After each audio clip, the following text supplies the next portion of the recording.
अब इस सीन को जरा ध्यान से देखिए। तो आपको याद है मैंने आपको पहले बोला था। अब जब नोबिता इस रोबोट के पैर पे चढ़ जाता है और वो नीचे गिरने लगता है। अब यहाँ पे जब नोबिता बोलता है कि इनको इन पार्ट से एक रोबोट बनाना चाहिए और यहाँ हुई इस मूवी की सबसे बड़ी मिस्टेक।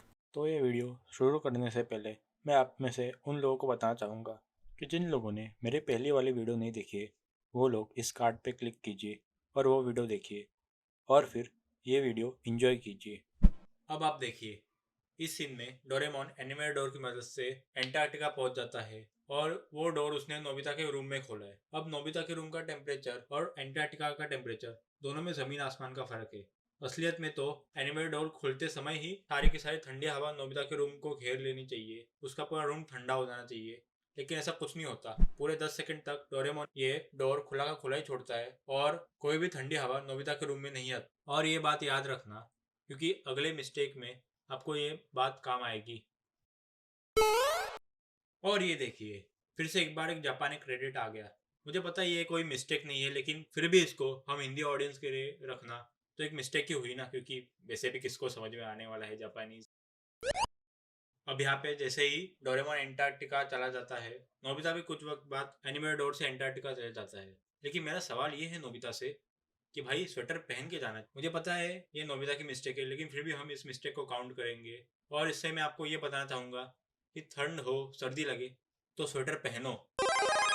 अब इस सीन को ज़रा ध्यान से देखिए। नोबिता एनीवेयर डोर खोल के एंटार्क्टिका जाता है और उसको ठंड लग जाती है। लेकिन अगर आप इस सीन को एकदम स्लोली 2.001 की स्पीड से देखेंगे तो आपको ये दिखेगा। जी हाँ, नोबिता के छुपे हुए हाथ। मुझे पता है ये एक एनिमेशन एरर है और ये बहुत सारे एनिमेटर्स करते हैं, लेकिन फिर भी मुझको बहुत ही कूल लगा आपसे शेयर करते हुए। तो आपको याद है मैंने आपको पहले बोला था, याद रखना कि डोरेमोन ने जब एनिमे डोर खोला तो नोबिता के रूम में ठंडी हवा नहीं आई, भाप नहीं आई। तो अब इस सीन को एक बार ध्यान से देखिए। नोबिता उसी रूम से एंटार्क्टिका जाता है एनीवेयर डोर के जरिए और उसके मुंह से भाप आ रही है। मतलब वाह, अब आ रही है भाप, पहले नहीं आ रही थी। अब एंटार्क्टिका पहुंचने के बाद नोबिता अपने जेब से बैम्बू कॉप्टर निकालता है। लेकिन मेरा सवाल ये है कि इसके पास बैम्बू कॉप्टर आया कब, इसने लिया कब? हमने तो देखा नहीं, ये तो सीधा घर पे ही आया था। तो उसने बैम्बू कॉप्टर लिया ही कब डोरेमोन से? और नोबिता जेब में हर बार बैम्बू कॉप्टर, मोबाइल फ़ोन और एक हैंकी रखता है, तो हमें नॉर्मल एपिसोड्स में क्यों नहीं देखने को मिलता बैम्बू कॉप्टर उसकी जेब में? अब यहाँ पे नोबिता इस नीली गेंद को देखता है और इसे सीधा डोरेमोन ही समझ लेता है। लेकिन पहले बार ये देखो कि डोरेमोन का सिर कितना बड़ा है और ये गेंद कितनी छोटी है। इस गेंद को देख के कोई भी बोल देगा कि ये डोरेमोन तो नहीं हो सकता। अब जब नोबिता इस रोबोट के पैर पे चढ़ जाता है और वो नीचे गिरने लगता है, तो आप लोग जरा नोटिस करना कि वो इतनी जोर से नीचे गिरता है उस रोबोट के पैर के साथ कि कई सारे बर्फ के टुकड़े उसके आजू बाजू उसको लगते हैं, लेकिन उसको चोट नहीं आती, उसका खून नहीं निकलता। और ये मैं इसलिए बोल रहा हूँ क्योंकि ये बर्फ रसगुल्ले वाली बर्फ नहीं है, ये एंटार्क्टिका की बर्फ है जो पत्थर जैसी सख्त होती है। और इस वजह से अगर इतने सारे टुकड़े नोबिता को लगते तो उसका खून तो पक्का निकल जाना चाहिए था। मुझे पता है ये कार्टून है, फिर भी हमको रियलिटी को इग्नोर नहीं करना चाहिए। अब ये वाली गलती तो आप में से बहुत सारे लोगों ने मूवी पहली बार देखते हुए ही पकड़ ली होगी कि जब ये बड़ा सा रोबोट का पैर एनीवेयर डोर से नोबिता के घर में घुसता है, तब उसके घर को कोई तकलीफ नहीं होती, उसके घर को कोई चोट नहीं लगती, तब उसके घर को कोई डैमेज नहीं होता, कोई प्रॉपर्टी डैमेज नहीं, और उसका घर जैसे का वैसा ही रहता है। उसके घर के टुकड़े हो जाने चाहिए थे, नोबिता मर जाना चाहिए था इधर ही। और ये देखिए, उसके अगले वाले सीन में ही नोबिता की माँ उसको चिल्लाती है कि सब ठीक है ना ऊपर। लेकिन अगर इतना बड़ा शोर शराबा होता तो उनको जाके इन्वेस्टिगेट तो करना चाहिए था। अगर कोई और होता तो पुलिस को बुलाता, आजू बाजू वालों को बुलाता। लेकिन यहाँ पे किसी को किसी चीज़ से फर्क नहीं पड़ता। मेरी पहली वाली बताई हुई गलती की तरह मुझे लगता है कि आपने ये वाली गलती भी ये पिक्चर पहली बार देखते हुए ही नोटिस कर ली होगी कि जब नोबिता अपने कमरे में पहुंचता है और अपने माँ से बात कर रहा होता है, तब पिप्पो भी वहाँ पे पहुंच जाता है।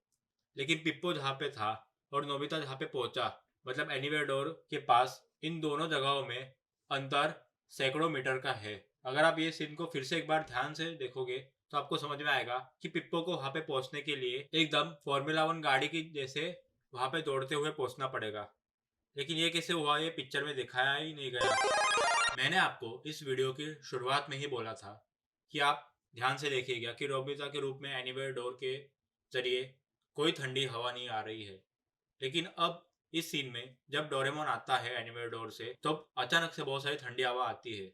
और आप ये बात भी नोटिस करिए कि पूरे सीन के दौरान नोबिता के जाने से पहले और नोबिता के आने के बाद भी ये एनीवेयर डोर खुला ही है, लेकिन नोबिता के कमरे में कोई भी ठंडी हवा नहीं है, जबकि वो कमरा एंटार्क्टिका से जुड़ा हुआ है। तो ये मुझे ज़रा सा अजीब लगा। अब यहाँ पे जब नोबिता बोलता है कि इनको इन पार्ट से एक रोबोट बनाना चाहिए, तब डोरेमोन एक सजेशन देता है कि हमें इसे इसके मालिक को लौटा देना चाहिए और कहता है कि हमें इसे पुलिस को दे देना चाहिए। लेकिन डोरेमोन पुलिस मानेगी कैसे कि ये एक असली का रोबोट है। अब यहाँ पे डोरेमोन को ये करना चाहिए था कि फ्यूचर में जाके किसी मैकेनिक को या फिर किसी साइंटिस्ट को ये पुर्जे दिखाने चाहिए थे, लेकिन उसने ऐसा नहीं किया। वाह डोरेमोन वाह। इस सीन में जब नोबिता मिरर वर्ल्ड में चला जाता है तो आप जरा ध्यान से देखिए। नोबिता का सर नीचे है और उसके पैर ऊपर है और उसने बैम्बू कॉप्टर सर पे लगाया, मतलब उसका बैम्बू कॉप्टर नीचे है। लेकिन मिरर वर्ल्ड में जाने के बाद वो नीचे गिरता ही नहीं है, उसको सीधा ज़मीन पे गिर जाना चाहिए। और बैम्बू कॉप्टर यहाँ पे किसी काम का नहीं है क्योंकि वो गलत जगह पे लगा हुआ है, लेकिन नोबिता नहीं गिरता है। अब इस शॉट में देखिए, इस पूरे तालाब का पानी एकदम स्थिर है, मतलब वहाँ पे हवा भी नहीं चल रही। ऐसा कैसे हो सकता है?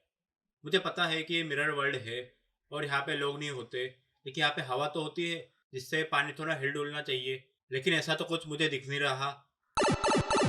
यहाँ पर जब डोरेमोन और शिजुका इस तालाब में तैरने के लिए जाते हैं तो आप ध्यान से देख सकते हैं कि ये पानी बहुत ज़्यादा हिल रहा है। लेकिन जब ये लोग ऊपर से उड़ रहे थे तब पानी पूरा का पूरा बर्फ बना हुआ था, जरा भी हिल डुल नहीं रहा था। तो अचानक से ये पानी हिलने कैसे लग गया, ये तो मुझे नहीं पता। तो बस गाइस, आज के लिए इतना ही। अगर आपको ये वीडियो बहुत अच्छा लगा तो कमेंट्स में जाके बताइए कि मैंने क्या क्या गलतियाँ मिस कर दी। और अगर आपको लगता है कि आप बहुत स्मार्ट हो और बहुत सारी गलतियाँ पहले ही ढूंढ सकते हो तो ये वाली वीडियो देखिए, जिसमें मैंने कैसे डिटेक्टिव कोनन को एनालाइज किया और उसका केस सॉल्व किया।